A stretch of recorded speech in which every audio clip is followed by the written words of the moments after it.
염증 해방. 구독해주시면 도움이 되는 영상으로 찾아뵙겠습니다. 좋아요도 꼭 눌러주세요. 면역을 조절하는 키. 장 공장. 장은 장내 미생물이 일하는 공장입니다. 미생물은 장 공장에서 먹고 자고 활동하면서 건강에 매우 유리한 물질을 만들어주는데, 이들이 생산하는 주된 물질은 대부분 짧은 사슬로 연결된 모양이라 단세지방산이라고 부릅니다. 그 중에서도 특히 뷰티르산이 면역을 조절하고 염증을 줄여주고 식욕을 조절하고 혈당 조절이 잘 되게 하고 손상된 장 점막을 복구하는 등 놀라운 작용을 하는 것으로 알려져 있습니다.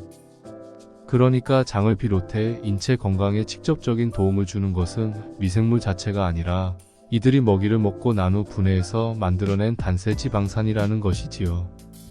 면역 균형을 잘 유지하기 위한 제일 조건은 장이 활발하게 돌아가는 것입니다. 장내 미생물을 잘 먹이고 쾌적하게 일할 수 있는 환경을 만들어 공장을 상시 풀가동시켜야 합니다. 만약 장이 잘 돌아가지 않으면 속이 더부룩할 뿐만 아니라 쉽게 살이 찌고 식욕과 혈당 조절이 잘 안되고 염증이 자주 생깁니다. 또 뇌 건강에도 영향을 끼치는데, 기억력과 집중력이 떨어지고 무기력증과 우울감이 나타나며 아이들 같은 경우에는 주의력 결핍 장애가 생기기도 합니다. 동시에 면역 균형도 무너집니다. 변비에만 좋은 줄 알았더니 염증을 낮추는 섬유소. 대추 껍질처럼 우리가 일반적으로 먹지 않고 버리는 알록달록한 과일 껍질은 대부분 물에 녹지 않는 불용성 식이섬유가 풍부합니다. 그뿐만 아니라 샐러리 등 각종 나물의 질긴 부분이나 우엉, 양배추, 브로콜리 같은 채소, 흰쌀 밀가루를 제외한 현미, 밀기울, 팥, 귀리 같은 통곡물에도 불용성 식이섬유가 많이 들어 있습니다. 반면 물에 녹는 수용성 식이섬유가 풍부한 음식으로는 귤, 바나나, 사과, 자두, 살구 등의 과일과 미역, 다시마 등의 해조류, 버섯 등이 있습니다. 섬유소 중 장내 미생물의 먹이가 되는 것은 주로 수용성 식이섬유입니다. 그러나 불용성 식이섬유 또한 면역 균형을 유지하는데 중요한 작용을 하기에 꾸준히 섭취해야 합니다. 섬유소는 대체로 변비에만 좋다고 알려져 있지만 사실 염증을 다스리는 데 더 큰 의미가 있습니다. 반려균을 살리는 MAC 다이어트. 사람이 소화하지 못하고 장내 미생물에게 도달하여 먹이가 되는 탄수화물을 전문 용어로 맥이라고 합니다. 사람이 맥을 섭취하면 그대로 장내 미생물에게 전달되고 이들의 먹잇감이 되어 반려균을 건강하게 만듭니다. 매 끼니마다 맥을 챙겨 먹는 이른바 맥 다이어트를 하면 장 공장이 매우 활발하게 돌아가고 각종 염증성 질환에서 벗어나는 데 큰 도움이 됩니다. 맥에는 크게 7가지 종류가 있습니다. 첫 번째 맥은 통곡류입니다. 가공하지 않은 쌀, 밀, 보리 등의 곡류를 말하는데요. 쌀로 말하면 백미가 아닌 현미, 밀로 말하면 밀가루가 아닌 통밀이 통곡물에 해당합니다. 두 번째 맥은 콩류입니다. 검정콩, 약콩, 완두콩, 노란콩, 병아리콩, 렌틸콩 등 모든 콩이 해당되며 콩으로 제조한 두부도 포함됩니다. 세 번째는 견과류입니다. 신선한 호두, 아몬드, 피스타치오, 캐슈너트 등은 맥 다이어트의 중요한 식품군이지요. 네 번째 맥은 껍질째 먹는 과일입니다. 블루베리, 살구, 자두, 체리 등이 해당되는데, 특히 사과, 배, 참외 등의 경우 깨끗하게 세척해 껍질째 먹는 습관을 들이는 것이 좋습니다. 과일 껍질에 맥이 풍부하니까요. 다섯 번째 맥은 채소류입니다. 감자나 고구마 같은 전분이 많은 채소가 아닌 양배추, 치커리, 케일처럼 잎을 먹는 엽채류, 그리고 양파, 마늘, 비트, 당근 등이 여기에 해당됩니다. 여섯 번째 맥은 해조류입니다. 김, 미역, 다시마, 톳, 감태 등은 반려균을 먹여 살리는 고마운 음식이지요. 마지막 7번째 식품군은 버섯류입니다. 표고버섯, 쌀이버섯, 팽이버섯, 새송이버섯을 포함한 모든 버섯 종류가 반려균을 살리고 장을 돌보며 나아가 염증 조절에 기여하게 됩니다. 배에 가스가 차고 방귀가 자주 나온다면 3가지 습관을 피하세요. 생활에 지장을 줄 정도로 속이 부글부글하거나 하루 20번 이상 방귀를 낀다면 이는 장내 미생물총, 미생물이 자라는 무리의 균형이 깨졌다는 신호일 가능성이 높습니다. 특히 항생제를 자주 복용하거나 음주와 흡연을 하는 사람, 그리고 수면이 부족한 사람일수록 장내 환경이 쉽게 나빠질 수 있으니 주의해야 합니다. 이외에도 일상에서 반드시 버려야 할 습관 3가지가 있습니다. 첫 번째는 급하게 먹는 습관을 버려야 합니다. 음식을 허겁지겁 빨리 먹으면 공기를 많이 삼키게 되고 대량의 공기가 위장을 따라 들어가게 됩니다. 예를 들어 면을 먹을 때 후루룩 흡입하면 식사 후에 방귀가 쉴 새 없이 나올 수 있지요. 하지만 면을 흡입하지 않고 젓가락으로 돌돌 말아 한 입씩 천천히 먹으면 배속이 훨씬 편안해지는 걸 느낄 수 있으실 겁니다. 두 번째는 긴장하는 습관을 버려야 합니다. 지나치게 긴장하면 자연적으로 장도 긴장합니다.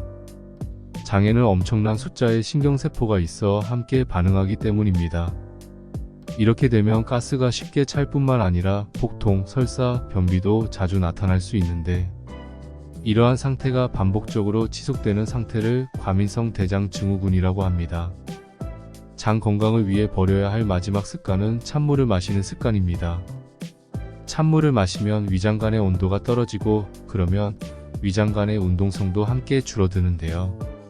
이때 우리 몸은 위장 간의 온도를 다시금 높이기 위해 많은 에너지를 사용합니다.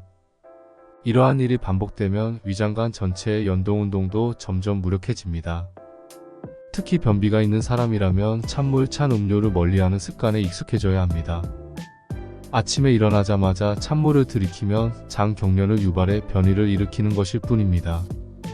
우리 몸을 스스로 조절하는 자율신경, 신경 경로를 통한 염증 조절 관련하여 의학계의 화두로 떠오르고 있는 것이 자율신경입니다. 맥박, 체온, 호흡, 혈압을 4개 바이털 사인이라고 하는데 인간에게 목숨이 붙어 있음을 나타내는 가장 기본적인 표징이라고 할 수 있습니다. 최근 면역 균형이 무너진 염증성 장질환이 있는 환자들과 정상군을 비교한 결과가 발표되었는데 염증성 장질환이 있는 그룹에서 자율신경의 불균형이 현저히 높게 나타났습니다. 자율신경은 면역염증 반응의 최전선인 장과 사령탑인 뇌를 연결하는 연결망 역할을 합니다. 신경성 위염, 신경성 장염, 신경성 두통처럼 앞에 신경성이라는 꼬리표를 달고 있는 질환은 스트레스를 받으면 생기는 염증을 뜻합니다. 누구든 스트레스가 지속되면 자율신경의 균형이 무너지고 보통은 자율신경이 지배하는 장기 중 뇌가 가장 약하게 타고난 장기에서 염증이 발생합니다. 장이 약하면 장염, 위가 약하면 위염, 방광이 약하면 방광염 증상으로 드러날 가능성이 높습니다. 눈앞의 증상만을 쫓기보다는 염증을 만성적으로 일으키는 원인을 치료해야 병이 낫습니다. 자율신경이 내 몸에 보내는 위험신호.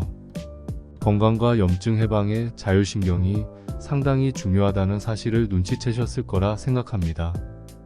그렇다면 자율신경에 문제가 생겼을 때 빨리 알아차리고 대처하는 것이 중요할 텐데요. 그 신호를 가장 예민하게 감지할 수 있는 부위가 바로 심장입니다. 이유 없이 가슴이 두근거리고 불안하고 심장이 빨리 뛰거나 가슴이 답답한 증상들이 대표적입니다. 병원에 가면 별다른 문제가 없다고 진단받는 경우가 대부분이고요.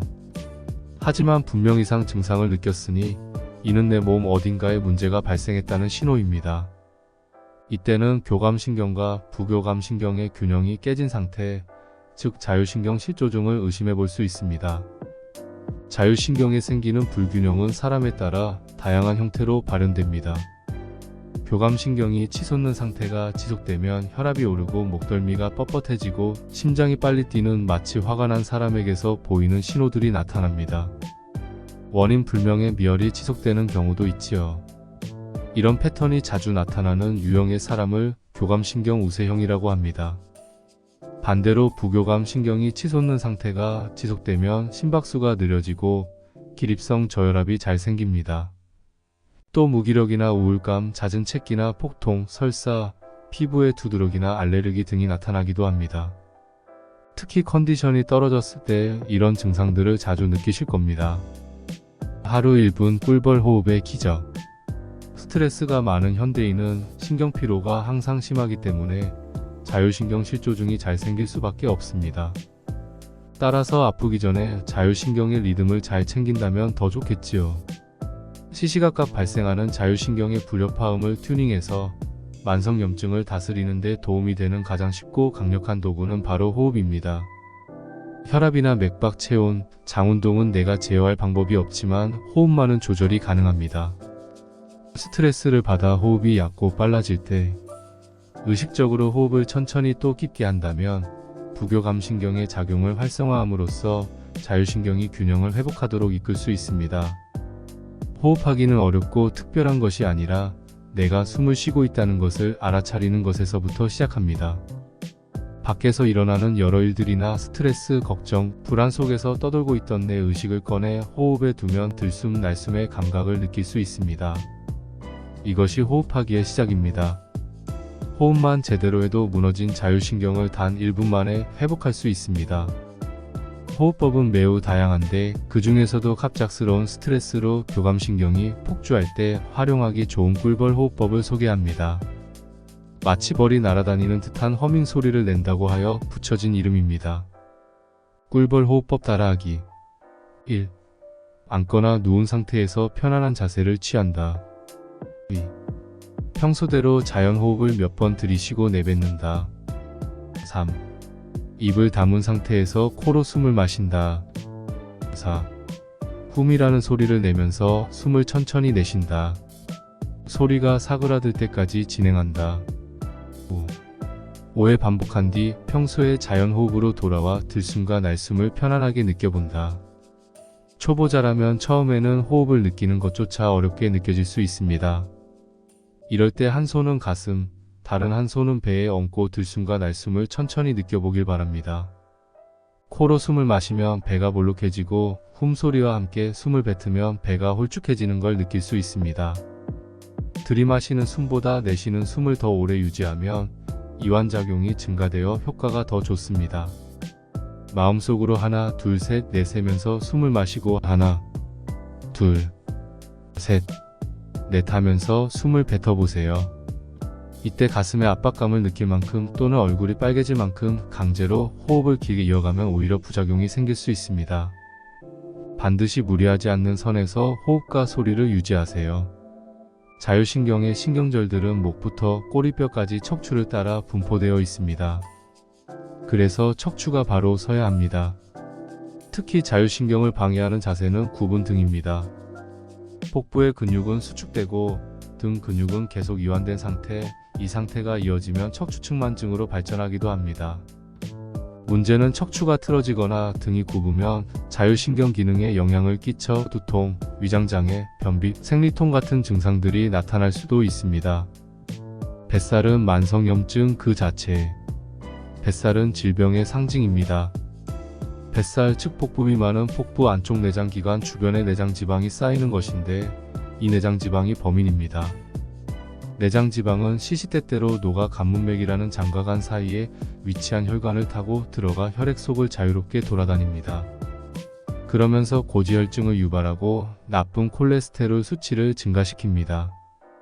또한 췌장에서 분비한 인슐린 호르몬을 조직세포에서 밀어내 인슐린 저항성을 생기게 해 당뇨를 발생시키는 데 큰 몫을 합니다.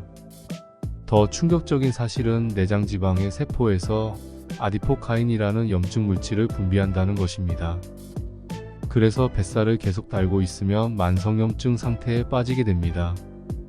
다시 말해 뱃살은 만성염증 그 자체입니다. 만성염증은 혈관을 공격하는 성질이 있어서 혈관벽에 상처를 내고 혈액을 탁하게 해서 소위 피떡이라고 말하는 혈전을 생기게 합니다.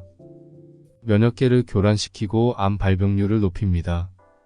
내장지방 다이어트 9계명 1. 식사는 길게 하기.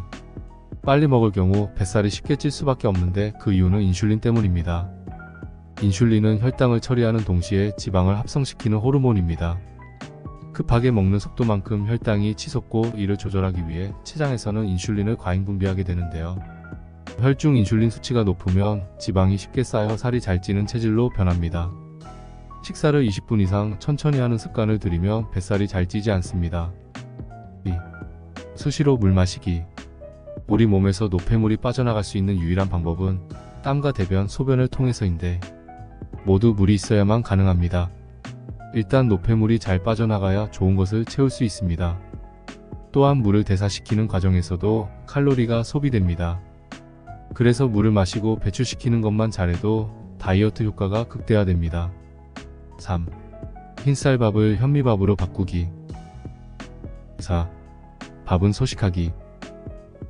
밥을 줄이고 반찬을 통해 각종 비타민과 미네랄 등을 충분히 섭취함으로써 대사 과정을 촉진시켜 내장지방은 빠지고 덤으로 피부가 좋아지는 효과까지 얻을 수 있습니다.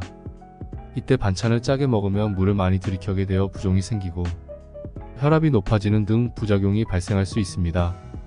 밥은 소식하고 반찬은 싱겁게 먹는 것이 핵심입니다. 5. 단백질 충분히 섭취하기.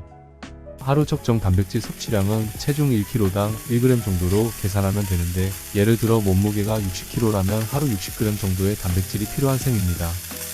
그리고 몰아서 섭취하는 것보다 식사할 때마다 두부, 콩, 생선, 계란, 닭고기 같은 단백질을 골고루 섭취해야 효율이 올라갑니다. 6. 저녁 식사 가볍게 하기. 가끔 저녁에 회식을 하거나 친구들과 만나 좋은 시간을 보내는 것 정도는 괜찮습니다. 자주 반복되지만 않으면 말이지요. 저녁 식사 모임 후 조금 과식한 것 같은 날에는 집에 들어가기 전에 일부러 걷거나 달밤에 체조라도 해서 그날의 과잉 칼로리는 그날 해결하고 잠자리에 드는 것이 좋습니다. 7. 간식 챙겨 먹기. 간식은 잘만 활용하면 내장 지방을 빠르게 없애는 데 도움이 됩니다. 이는 배가 고프지도 않은데 주전부리를 챙겨 먹으라는 말이 아닙니다. 허기진 상태에서 식사를 하게 되면 폭식과 과식을 하게 되니까 이럴 때는 식간의 허기를 면할 정도로만 간식을 먹는 것이 좋습니다. 다이어트용 간식으로는 아몬드, 캐슈너트, 해바라기 씨 같은 견과류, 당근이나 샐러리 같은 채소 스틱 정도가 적절합니다. 8. 설탕을 멀리하기. 설탕은 뇌의 쾌락 중추를 자극해 도파민을 분비시켜서 기분을 좋아지게 하는데, 이 회로를 자주 사용하면 내성이 생기기 때문입니다. 또 설탕은 혈당이 치솟는 혈당 스파이크를 일으켜 인슐린 분비를 증가시키는데, 혈액 속에 인슐린이 많으면 조금만 먹어도 살이 찝니다. 문제는 우리가 의식하지 않는 사이 모르고 섭취하는 설탕입니다. 가공식품이나 음료수 등이 이에 속합니다. 이런 식품에 들어가는 정제당, 액상과당, 옥수수 시럽 같은 첨가당은 내장 지방을 쌓이게 하고 염증을 일으키는 주원인이 됩니다. 집에서 요리할 때만이라도 설탕 사용을 최소화하고 평소에도 설탕이 들어간 가공식품은 멀리하면서 건강을 적극적으로 챙기시길 바랍니다. 9. 걷기 운동하기. 내장 지방을 태우려면 대사 과정에서 산소가 필요합니다. 유산소 운동 중에서는 오래 하더라도 지치지 않는 운동이 효과적인데, 그 이유는 지방을 분해하고 녹이려면 시간이 오래 걸리기 때문입니다. 그래서 내장 지방 다이어트 시 가장 추천하는 운동 중 하나가 걷기 운동입니다. 제대로만 걸으면 달릴 때보다 더 빠르게 지방을 연소시킬 수 있습니다. 특히 아침 공복의 걷기 운동은 뱃살을 빼는 데 가장 효과적이고요. 뱃살 금기 음식 3가지. 뱃살을 찌우는 음식으로 한국인이 가장 주의해야 하는 것은 탄수화물입니다. 밥을 주식으로 하고 빵, 면, 떡, 과자 같은 정제 탄수화물을 계속해서 자주 먹는 습관은 탄수화물 과잉 섭취를 부릅니다. 그 중에서도 지금 소개할 3가지 음식은 늘어나는 뱃살과 만성염증 때문에 고민하는 분들이라면 조금은 멀리 하시는 것이 유리합니다. 1. 초밥. 초밥은 가공 없이 날 것으로 섭취하는 데다 장인정신 고급스러운 이미지 때문에 건강식으로 여기기 쉽습니다. 그러나 초밥은 패스트푸드와 크게 다르지 않습니다. 실제 에도 시대로 거슬러 올라가면 초밥은 거리에서 빠르게 대량의 식사를 제공하기 위해 준비된 음식으로 포장마차에서 팔았다고 합니다. 초밥은 먹는 속도가 굉장히 빠르고 그런 만큼 혈당을 빠르게 치솟게 하는 음식입니다. 그런 초밥이 내장 지방에 적이 되는 이유는 또 있습니다. 초밥에는 설탕이 들어간다는 사실이지요. 초밥에 사용되는 밥은 식초, 설탕, 소금을 약 2:1대 0.5의 비율로 섞은 단촛물로 가능합니다. 게다가 양도 적지 않습니다. 밥 한 공기를 약 200g으로 보는데 초밥 10개만 먹어도 약 250g이니 밥 한 공기를 훌쩍 웃도는 양이 됩니다. 2. 짜장면. 가볍게 즐기는 짜장면은 1인분이 약 864칼로리나 되는 꽤 무거운 한 끼 식사입니다. 무려 공깃밥 3그릇과 맞먹는 칼로리지요. 보통 면, 춘장, 돼지기름, 채소, 고기 등의 재료들을 기름에 가열하는 방식으로 제조하기 때문에 내장지방 축적에 최적화된 메뉴라고 할 수 있습니다. 하지만 높은 칼로리보다 더 주의해야 할 것이 있습니다. 캐러멜 소스를 넣은 춘장인데요. 요즘에는 캐러멜 색소와 감미료를 넣어 대량 생산하는 경우가 많아졌습니다. 짜장 소스는 춘장에 식용유와 돼지기름을 넣고 볶아 만드는데 캐러멜 소스가 열과 만나 산화되면서 최종 당화산물, 즉 당독소를 만들어냅니다. 당독소는 몸에서 빠져나가지 않고 혈관벽에 들러붙어 혈관을 녹슬게 하여 염증을 일으키기 때문에 주의해야 합니다. 짜장면을 건강하게 즐기려면 번거롭더라도 짜장 소스를 직접 만들어 먹는 것이 좋습니다. 춘장은 최대한 적게 넣고 양파를 많이 넣어 간을 조금 싱겁게 합니다. 3. 떡볶이. 떡볶이는 한국인의 소울푸드지만 안타깝게도 떡볶이 떡과 소스 조합은 내장지방에 치명적입니다. 떡은 고밀도 탄수화물이기에 내장지방에 쉽게 쌓이게 하고 설탕을 듬뿍 넣은 떡볶이 소스는 전분과 당의 함량이 매우 높기 때문이지요. 여기에 나트륨 함량도 높아서 일일 나트륨 섭취 기준치의 60에서 70%에 육박하는 달고 짠 단짠 음식입니다. 집에서 만들어 먹을 수 있는 밀키트 제품도 대부분 원재료를 확인해보면 떡볶이 국물에도 진한 맛과 풍미를 위해 춘장이나 짜장 분말이 첨가되어 있는 경우가 있습니다. 이는 짜장면과 마찬가지로 당독소 함유량이 높은 음식이라는 뜻입니다. 특히 당뇨 환자는 삼가야 할 음식이고 폭부비만과 고지혈증이 있는 사람도 자주 먹어서는 안 됩니다. 영양 간식으로 떡볶이를 먹고 싶다면 집에서 만들어 먹는 것이 가장 좋습니다. 춘장 없이 소금은 적게, 설탕은 스테비아 같은 대체당을 사용해보세요. 버섯을 듬뿍 넣는 등 단백질 재료를 추가한다면 영양도 충분히 채울 수 있겠지요. 내장 지방을 활활 태우는 걷기 운동법. 걷기 운동의 가장 큰 차별점은 심박수인데요. 심박수를 끌어올려야 숨이 차면서 산소 흡입량이 많아지고 산소 흡입량이 많아져야 지방을 활활 태울 수 있기 때문입니다. 단순히 걷기만 해서는 심박수가 올라가지 않거든요. 그런데 심박수가 너무 올라도 문제입니다. 지방이 타지 않고 근육에 저장된 글리코겐이라는 탄수화물만 급하게 끌어다 쓰기 때문입니다.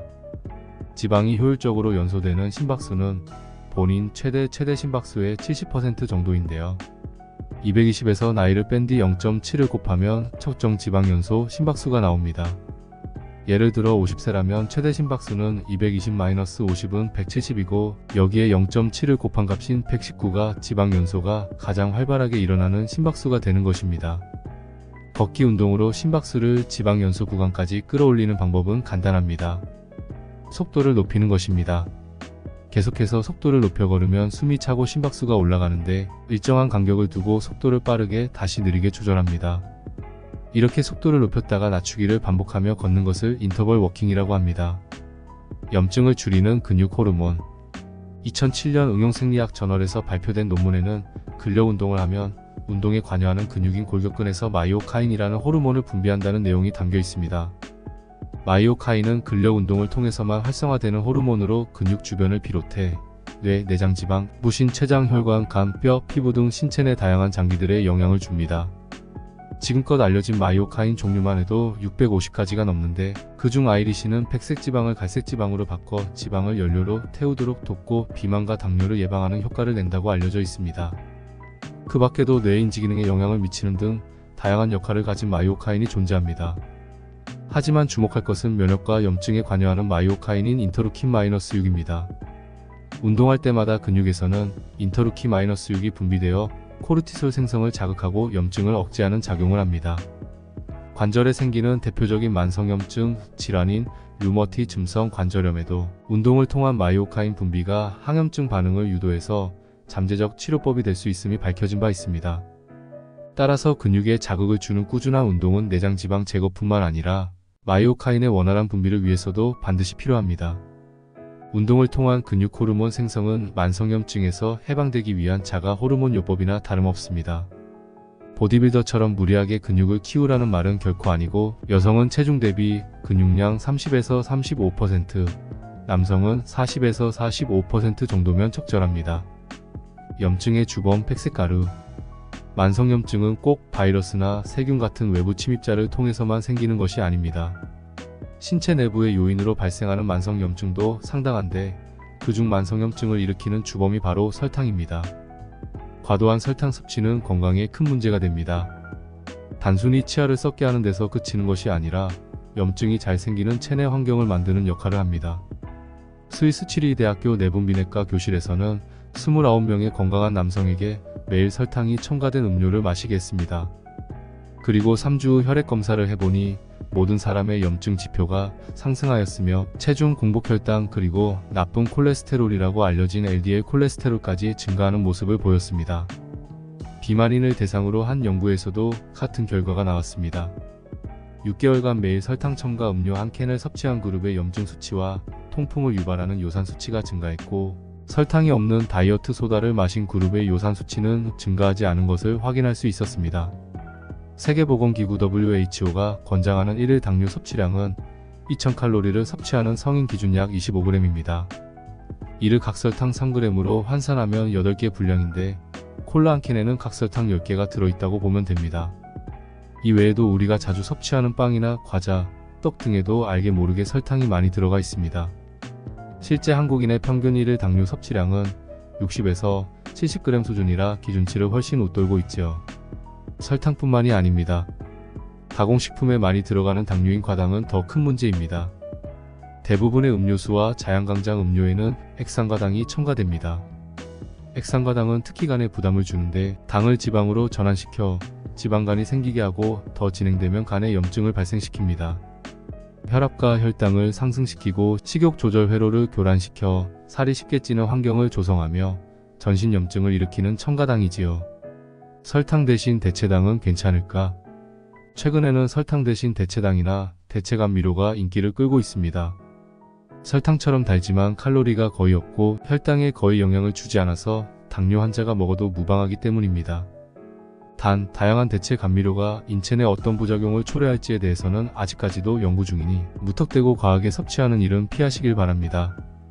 먼저 인공적인 방법으로 합성된 합성 감미료들이 있습니다. 사카린, 아스파탐, 스크랄로스, 아셀서팜, 포타슘이 이에 해당됩니다. 설탕보다 당도가 200에서 300배 높고 칼로리는 제로이며 가격이 저렴하기에 여러 가공식품에 사용되기도 합니다.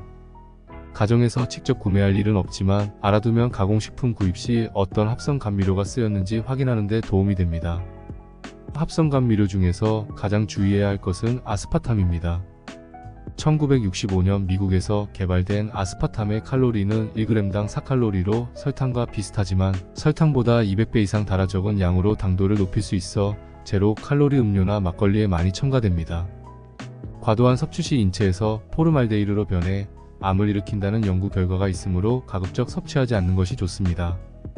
꿀, 메이플 시럽, 코코넛 슈거 등 자연에서 얻은 천연당이 있습니다. 꿀은 몸에 좋은 거 아니에요? 라고 물어보시는 분들이 많은데 여기엔 함정이 있습니다.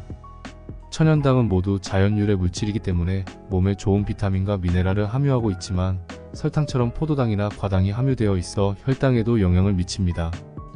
특히 당뇨 환자는 방심하고 많이 먹으면 안 됩니다. 천연 추출 감미료는 식물의 잎이나 과일, 종자에서 추출한 성분으로 만든 대체당입니다. 스테비아, 나은과 알룰로스, 자일로스가 여기에 해당되지요. 자연유래 성분에서 추출했지만 가공 과정을 거치기 때문에 꿀이나 메이플 시럽 같은 천연당과는 다르다고 할 수 있으며 혈당이 오르지 않더라도 과잉 섭취는 주의하는 것이 좋습니다. 결론적으로 설탕을 듬뿍 사용하는 것보다는 대체당을 쓰는 것이 낫습니다. 그러나 대체당에 의지해서 여전히 단맛에 중독된 상태로 있게 되면 만성염증의 굴레에서 벗어나기 어렵습니다. 대체당은 장내 미생물총에 영향을 미치기 때문입니다. 뇌신경을 갉아먹는 당독소. 설탕은 인간의 몸속에 들어가면 강력하고 무시무시하며 해로운 당독소로 변합니다. 다른 말로 최종당 산화물이라고 하는 당독소는 단백질이 설탕 같은 당류와 반응할 때 생성되는 변성 단백질입니다. 몸 안에 떠돌아다니는 당분이 많을 때 단백질과 반응하여 차체 생산되기도 하고 당독소가 많은 음식을 통해 몸속으로 들어오기도 하지요. 당독소는 한번 생성되고 나면 시간이 지나도 분해되지 않고 계속 쌓입니다. 당독소가 혈관에 쌓이면 혈관 내피세포에 염증을 일으켜 동맥경화를 유발합니다. 뇌신경에 축적되면 신경독성을 일으켜 파킨슨 질환이나 알츠하이머, 치매 같은 퇴행성 질환을 촉진하고요. 피부에 축적되면 피부세포의 염증 반응을 촉진해 주름살을 늘리고 노화를 앞당깁니다. 특히 당뇨 환자라면 더 조심해야 합니다. 혈당 검사 항목 중에 하나인 당화 혈색소는 혈색소라는 단백질을 당화시킨 당독소 중 하나인데 이 수치가 너무 높으면 눈과 콩팥에 만성염증을 일으켜 당뇨합병증을 유발하기 때문입니다. 치매를 부르는 음식에는 반드시 당독소가 있다. 당독소가 가장 많이 측정되는 음식은 고온에서 직화로 가열한 육류입니다. 단백질은 열에 가장 취약하기 때문에 고온에서 가열하면 그 구조가 쉽게 변성되고 그로 인해 당독소 함유량이 급격히 상승합니다. 같은 재료를 요리할 때도 고온에서 굽거나 볶거나 튀기면 당독소가 증폭되고 물로 삶거나 찌거나 데치면 당독소 발생이 억제됩니다. 예를 들어 소고기를 삶으면 100g당 당독소가 2443Ku, 구우면 6071Ku까지 증가합니다. 닭고기도 물에서 1시간 정도 삶으면 1123Ku, 구우면 6020Ku로 최종 당화 산물이 6배 정도 증가합니다. 감자도 삶은 감자 100g의 당독소는 17Ku이지만 감자튀김은 1521로 무려 100배까지 증가합니다. 당독소를 줄이는 6가지 식습관. 식습관 1. 생선, 콩, 과일, 채소, 통곡물 섭취를 늘리고 육류, 마가린, 버터, 고지방 식품, 가공식품 섭취를 줄이세요. 육류에 비해 탄수화물류는 당독소가 낮은 편인데 그 자체에 항산화 성분과 비타민이 함유되어 있어 조리 시에 당독소 생성을 억제하기 때문입니다. 식습관 2. 육류를 섭취한다면 수육, 보쌈, 샤브샤브 위주로 드세요. 고기를 직화구이, 볶기, 튀기기, 오븐에 굽기같이 고온에서 수분 없이 가열할 경우 단백질 변성이 쉽게 일어나 당독소가 대량 생긴다는 것을 명심하세요.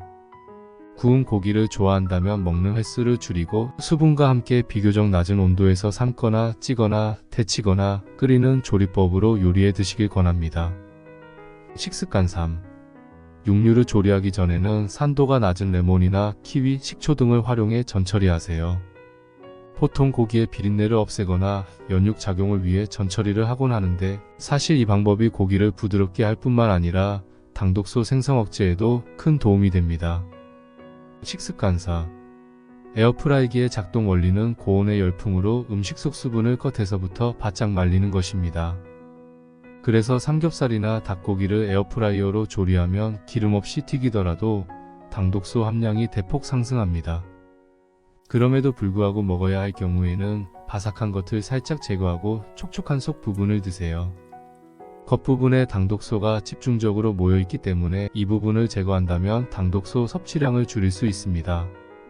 식습관 5. 음식을 간장으로 오래 조리는 방식의 조림 음식도 당독소 생성량이 높은 편입니다. 간장보다는 소금 간을 적절히 해먹는 것이 더 좋지요. 대신 간장을 사용해야 한다면 메주를 띄워 숙성시킨 전통간장이나 콩 단백질을 자연분해해서 만든 양조간장을 선택하면 됩니다. 식습관 6. 과일, 채소 속 플라보노이드 성분을 자주 섭취하세요. 플라보노이드 성분 중 당독소 생성을 억제하는 데 특히 도움되는 것이 케르세틴입니다. 케르세틴은 활성산소로부터 혈관 노화를 막는 강력한 항산화제로 알려져 있습니다. 양파, 마늘, 생강, 블루베리, 사과, 켈 등에 풍부하게 들어있지요. 특히 양파와 마늘, 사과 같은 경우 육질보다는 껍질의 50에서 100배의 케르세틴이 함유되어 있으니 껍질까지 잘 세척해 먹는 것이 좋습니다. 염증을 줄이는 생활습관 4가지. 1. 숙면을 취하세요. 만성염증과 가장 큰 연관성이 있는 습관 중 하나가 수면 습관입니다. 실제로 수면과 우리 몸의 염증 지표가 어떤 관계가 있는지 약 72개의 실험들을 종합적으로 분석한 연구가 진행된 바 있습니다. 수면장애가 있을수록 염증 수치를 나타내는 CPRC 반응성 단백질 수치가 증가하는 것으로 나타났습니다. 다시 말하면 숙면을 취하지 못할수록 염증이 잘 생기는 체질이 될 수 있다는 뜻입니다. 또 한 가지 흥미로운 점은 무조건 많이 잔다고 좋은 것은 아니라는 것입니다. 수면 시간이 8시간 이상인 경우에도 CPR 수치가 상승하는 것으로 밝혀진 바 있습니다. 숙면을 취하고자 한다면 7시간 정도가 가장 좋습니다. 2. 자주 움직이세요. 염증을 부르는 또 다른 습관은 오랜 좌식 생활입니다. 사람은 본래 움직이는 동물입니다. 우리 몸은 팔다리를 움직이며 걷고 뛰면서 근육이 수축 이완할 때 혈액순환과 림프순환이 활성화되도록 설계되어 있습니다. 이 활동으로 인해 독소가 염증 물질이 체내에 쌓이지 않고 쉽게 배출됩니다. 그런데 이미 만성염증에 시달리는 사람이라면 운동 횟수보다 중요한 것이 틈새 움직임입니다. 내내 앉아서 생활하다가 하루 1시간 운동만으로 움직임을 끝내기보다는 50분 앉기와 10분 움직이기를 반복하는 것이 원활한 순환을 유지하는 데 훨씬 효과적입니다. 짬짬이 일어나서 걷거나 스트레칭을 하는 것은 염증 물질의 배출을 촉진하면서 동시에 뇌의 피로와 마음의 스트레스를 푸는 방법이기도 합니다. 3. 스트레스를 키우지 마세요. 사실 모든 스트레스가 독이 되는 것은 아닙니다. 적당한 스트레스는 외부의 공격과 스트레스에 저항하고 극복하기 위해 분비되는 코르티솔이라는 호르몬 분비를 증가시키기 때문입니다. 코르티솔 호르몬은 혈중 포도당을 높여 뇌와 각종 장기에서 필요로 하는 에너지를 공급하고 동시에 염증을 억제합니다. 그래서 코르티솔 분비가 원활하지 않으면 만성염증에 시달릴 수 있습니다. 일시적인 스트레스가 해소되고 나면 상승했던 코르티솔 수치가 떨어지는데 만약 스트레스가 계속되면 코르티솔이 조절되지 못하고 과도하게 분비됩니다. 이 상태가 반복돼 만성이 되면 어느 시점부터 코르티솔 수치가 뚝 떨어지고 덩달아 DHA 수치도 감소합니다. 스트레스로 인해 부신 기능이 고갈되어 부신피로 상태에 이르렀기 때문입니다. 같은 스트레스도 어떻게 받아들이냐에 따라 면역세포를 활성화시키고 염증을 다스리는 긍정적인 유스트레스가 될 수 있습니다. 미국의 한 연구 결과에 따르면 나는 스트레스를 받지만 이것은 내 건강에 꼭 나쁜 영향을 미치진 않을 거야 하고 믿는 사람들이 훨씬 더 건강하게 장수하는 것으로 나타나기도 했습니다. 4. 물을 챙기세요. 염증에 좋은 음식을 많이 섭취한다 하더라도 몸에 독소가 많이 쌓여 있으면 효과를 보기 어렵습니다. 이렇게 매일 쌓이는 독소는 대부분 물을 통해서 씻어냅니다. 그래서 수분이 부족한 탈수 상태에 놓이면 염증이 잘 생길 수밖에 없습니다. 체내 수분량은 영유아 때는 80% 정도였다가 성인이 되면 70%, 노년기로 접어들면 60%까지도 감소합니다. 그만큼 염증 배출이 어려운 몸으로 바뀝니다. 탈수 상태에 놓이면 혈액의 점도가 올라가고 끈끈해져 혈액순환 장애가 발생합니다. 또 뇌를 순환하는 수분이 부족해지면 뇌 조직의 노폐물 배출이 안 되어 신경 조직에 염증이 잘 생깁니다. 효과가 입증된 4가지 항염증 음식.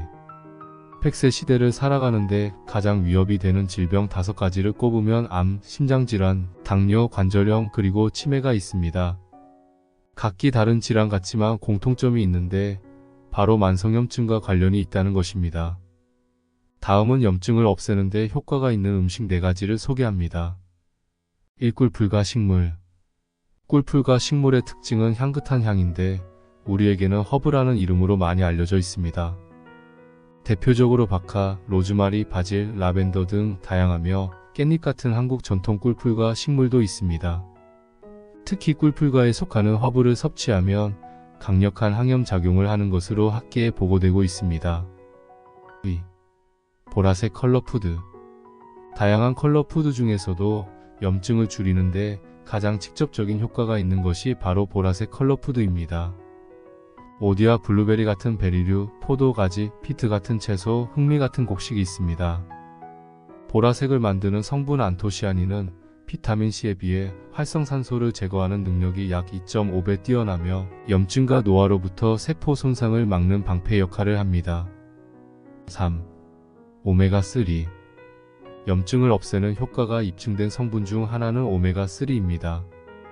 오메가3는 혈관을 깨끗하게 하고 콜레스테롤을 낮추는 작용이 있어 심장병 발생률을 낮추며 두뇌 건강에도 필수인데 최근 염증 제거 효과까지 더해져 재조명을 받고 있습니다. 오메가3가 체내 염증 해소 촉진 전달자라는 항염증 물질을 생성하여 만성염증을 억제하는 효능이 있다는 연구 결과가 발표되었기 때문입니다. 고등어, 꽁치, 멸치 같은 생선에는 EPA, DHA 같은 오메가3가 풍부하니 자주 섭취하면 좋습니다. 견과류와 씨앗에는 ALA, 알파-리놀렌산이라는 오메가3가 풍부합니다. 이 성분은 염증 반응성 단백질인 CPR 수치를 낮추는 것으로 알려져 있습니다. 4. 황 성분이 풍부한 음식. 유기황 화합물이 풍부한 음식도 염증을 없애는데 탁월한 효과를 보이고 있습니다. 황은 유황 온천이나 암석에서 많이 발견되는 성분이자 인체를 이루는 주요 구성 성분이기도 합니다. 이 유기황 화합물이 풍부한 음식으로는 마늘, 부추, 파, 양파 같은 백합과 채소를 비롯해 배추무, 양배추 같은 십자와 채소가 있습니다. 너무 짜거나 매운 김치는 혈압을 높이고 콩팥에도 안 좋은 영향을 주지만 간을 적당하게 맞춰 적정량을 섭취하면 만성염증을 다스리는 데 도움이 되는 항염증 푸드가 됩니다. 염증을 없애는 물 디톡스. 보통 하루에 약 2리터의 물을 마셔야 한다고 말하지요. 하지만 각자의 몸무게에 따라 물의 일일 적정 섭취량은 달라져야 합니다. 몸무게의 0.03을 곱하면 내 몸이 하루에 필요로 하는 수분량을 구할 수 있는데, 예를 들어 몸무게가 70kg라면 2.1리터, 50kg라면 1.5리터가 됩니다.